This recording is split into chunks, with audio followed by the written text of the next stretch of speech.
first we have to remember, and the starting point is the words of President Putin, that Russia has nothing to do with this accident. This is number one. Number two, we're not speaking about attempt to murder a Russian spy in Great Britain. We're speaking about attempt to murder a British spy in Great Britain. He was a British spy, and he is a British spy. He's not a Russian spy. His daughter is a Russian citizen. Well, he is a Russian citizen, but he's not a Russian spy. He was handed in to Britain as a result of exchange. So why should Russia hand in a man that is of any importance or that is of any value? It's unimaginable. So if he's handed in, so Russia quits with him. He's of zero value, of zero importance. Go ahead. So this is number one. Number two, words of President Putin. So we're not as crazy as to even to think about something of that kind before presidential elections and before such important event, global event as football championship. Number three, the first blamings came from politicians just a couple of hours after the accident. Couple of hours after the accident, we heard first blaming of Russia, that highly likely Russia was responsible of that murder, of attempt of murder. And now what we see words of experts and experts of Organization for OPCW that say that the preliminary examining of this agent will take about 3 weeks. Is it contradictory? Yes, it is. Then, well, in general, why Russia? Why Russia? Why to blame Russia? Maybe it's a very rude comparison, especially in this situation. I don't think that anything can be ruder than reality, but nonetheless, just imagine Moscow City, car accident. There is a victim of the car accident, and we see what was the car, and the car was a British-made car, let's say Range Rover.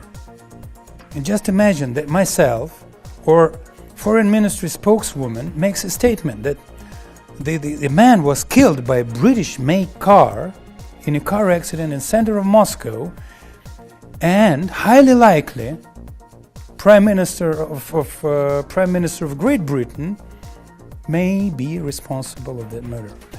When United States abandoned the Treaty of Anti-Missile Defense, that was a very, very serious threat for mutual nuclear deterrence. And this is a basic element of international stability and security.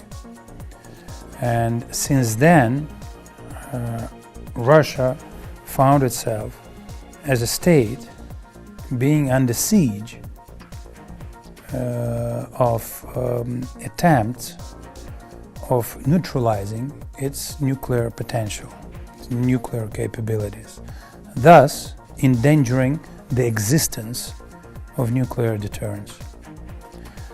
The only way, and despite sending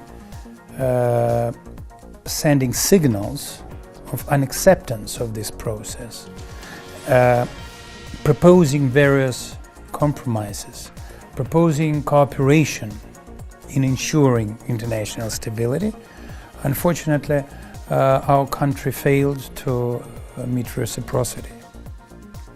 And as a result, the only way was to show that in any case, despite all the efforts of our counterparts in this story, despite their continuous efforts to build the entire missile shield,